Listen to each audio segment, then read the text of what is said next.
Hey everybody, I bet you're wondering what I'm doing out here in space.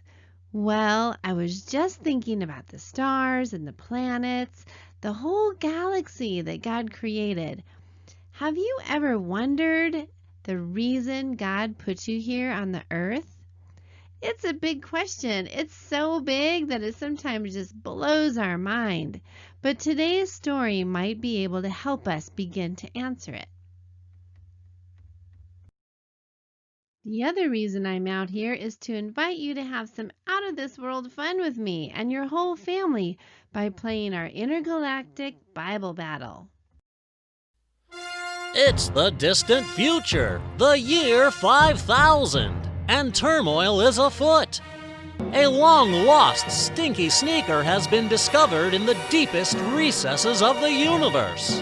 It's the mythical shoe of Sir Willy Wonky, and legend has it that one sniff of this foul footwear makes everything you eat taste like chocolate. Lurking in the dark corners of the galaxy, two groups have emerged in the battle for the putrid penny loafer. On one side, the Space Ninjas. On the other side, the Pirate Squirrels. These two intergalactic foes must now battle head-to-head for the foul footwear. Who will win Sir Willy's stinky sneaker? Stay tuned to find out during another episode of Space Ninjas vs. Pirate Squirrels.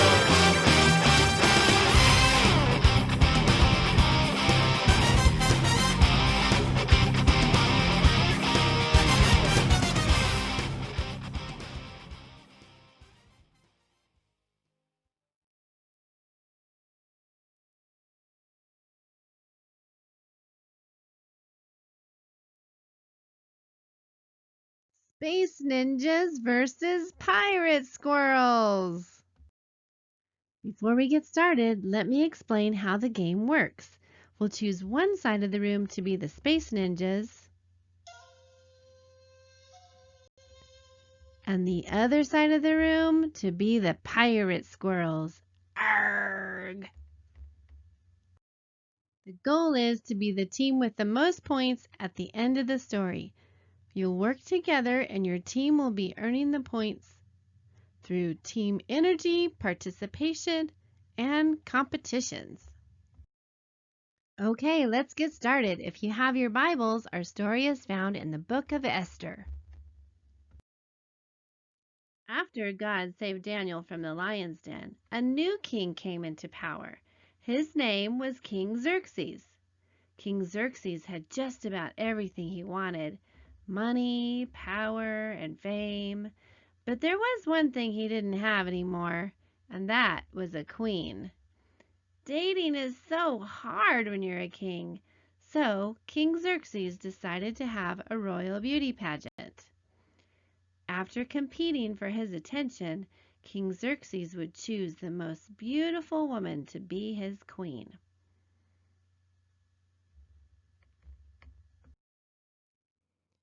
All right, Space Ninjas and Pirate Squirrels, here's your first competition. The first team to answer this math problem gets a point. That's right, 400. 400 of the most beautiful women were brought to the king, but one of them was by far the most beautiful of all, an Israelite woman named Esther. Not only was she beautiful, but she was smart and courageous, and best of all, she loved God with her whole heart. But she didn't dare tell the king that she was an Israelite. The Israelites weren't very popular in that foreign land, and she feared she would never be chosen if the king found out. When the king met her, he immediately fell in love and declared Esther would now be Queen Esther. Show me what it looks like when you fall madly in love. A short time later, King Xerxes chose a man named Haman to be his second in command. Haman was an evil man. Let's see which team can do the most evil laugh. Nice work! Whenever I say the word evil, let me hear your evil laugh. Not only was Haman evil, but he hated the Israelites and he wanted to see them destroyed. So evil Haman came up with an evil plan. He lied to the king.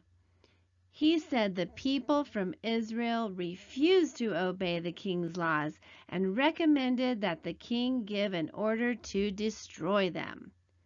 Unfortunately, the plan worked. King Xerxes believed Haman's lie, and he gave the order that all of the Israelites be found and killed. One of those Israelites was a man named Mordecai. Mordecai was Queen Esther's cousin. They were from the same family tree. And when he found out about the order, he sent a message to Queen Esther telling her to beg the king for mercy. Mordecai told Esther, "Maybe this is why you were made queen, so that you could save your people." There was only one problem. There was a rule that no one, including Queen Esther, could approach the king without first being invited. If you broke the king's rule, he could forgive you by raising his scepter. But if he didn't raise his scepter, the penalty was death. Queen Esther knew she could be killed, but if she didn't do something, her people would be killed instead. So with every bit of courage, Queen Esther put on her royal robes and approached King Xerxes. For a tense moment, Queen Esther didn't know if she was going to live or die. But to her relief, the king raised his royal scepter, and he forgave her. He asked, "What is it, my queen? What do you want? I'll give you anything." She replied, "If it pleases you, my king, come to my feast today and bring Haman with you." At the end of the feast, King Xerxes knew that Queen Esther must want something more. So he asked her again, "What do you want, my queen? Ask for anything and I'll give it to you." Let's see what Queen Esther said to the king. I'll give points to the team who can open their Bible and find Esther 7:3 first. Go.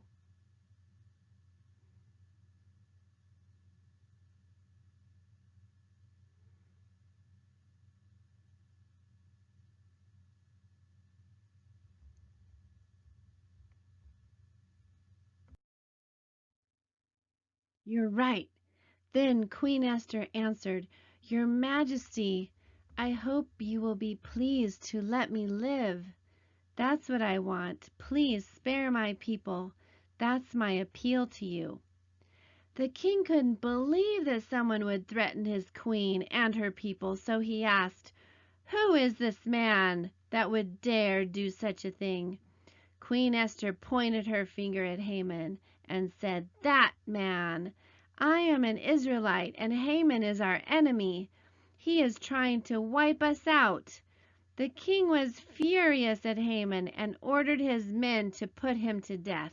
And even though King Xerxes couldn't change his law, he gave the people of Israel weapons so that they could defend themselves. Mordecai was right. It wasn't just by luck that Esther had been made queen. God put her there so that she could help protect his people. God has a plan for you just like he did with Queen Esther. Philippians 2:13 says, God is working in you. He wants your plans and your acts to fulfill his good purpose. It wasn't a chance or an accident or a mistake or by luck that you were put on this earth. God has a reason and a plan for you, and he wants you to fulfill it, just like he did with Queen Esther. Okay, now that you've heard the Bible story, it's time to see how well you and your team were listening. Are you all ready for the big battle review? Well, here's how the battle works. I'm going to ask you some multiple choice questions. If you and your team know the answer, call out A, B, C, or D. Here we go. King Xerxes chose Esther to be his queen. How many women did the king have to choose from? A. 300, B. 400, C. 500, or D. 600? The answer is B. 400. If your team was correct, you get a point. Question number 2. Who was the evil man who hated the people of Israel and wanted to destroy them? A. Daniel, B. Xerxes, C. Mordecai, or D. Haman? The answer is D. Haman. If your team got it correct, you get a point. Next question. When Mordecai heard about Haman's evil plan, he told Queen Esther. How did Mordecai know Esther? A. They were cousins. B. They were brother and sister. C. They were friends. Or D. They were neighbors? The answer is A. They were cousins. If your team got it correct, give yourselves a point. Question number 4. Queen Esther wasn't supposed to approach the king without an invitation. What did the king raise to show he forgave her? A. His hand, B. His royal scepter, C. His royal banner, or D. His royal broomstick? The answer is B. His royal scepter. If your team got it correct, give yourselves a point. The final question. At the end of the feast, what did Esther request from King Xerxes? A. To have Haman arrested, B. To have Haman killed, C. To have Haman's people killed, or D. To spare her people? The answer is D. To spare her people. If your team got the answer correct, give yourselves a point. Okay, it's time to add up those points and see which team is the winner of Sir Willy Wonka's Stinky Sneaker. Is it the Space Ninjas? Or is it the Pirate Squirrels? Wow, it was a good thing that Esther was the queen. If she hadn't been there to stop Haman, all of the Israelites could have been wiped out. Do you think it was just luck that Esther became queen at the exact right time? Mordecai didn't think so either. Do you remember what he said to Esther? He said, maybe this is why you were made queen. In other words, maybe God made you queen so that you could save his people. It might have looked like luck that Esther became queen, but it wasn't.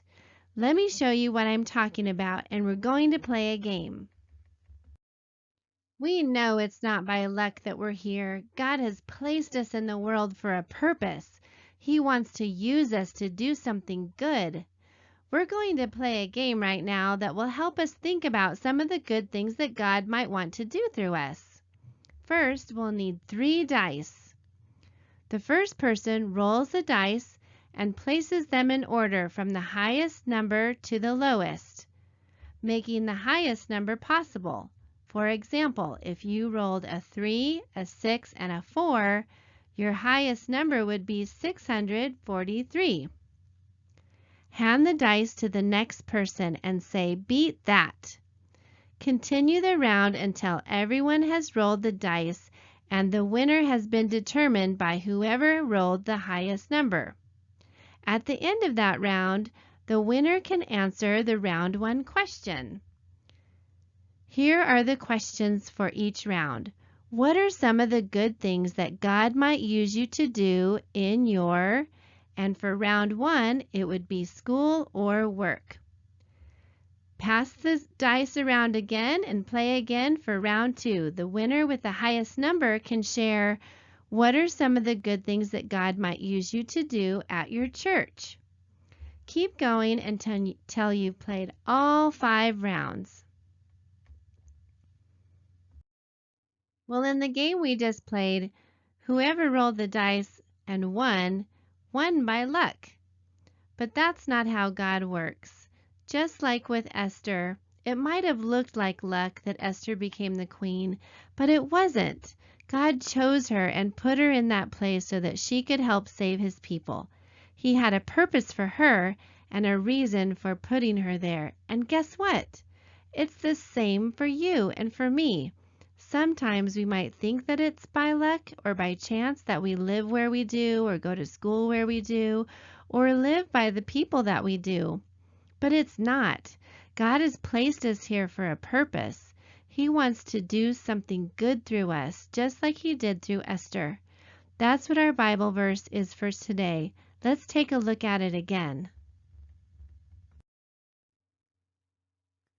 That's what our Bible verse for today says. Let's read it again together.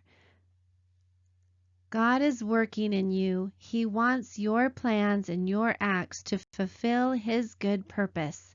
Philippians 2:13. Well, we've had some fun today playing games, but also learning something very important, that God does have a purpose for us. I hope that you'll take some time before you're done to reflect and respond to what God is speaking to your heart. We know that He speaks to us and we can hear His voice.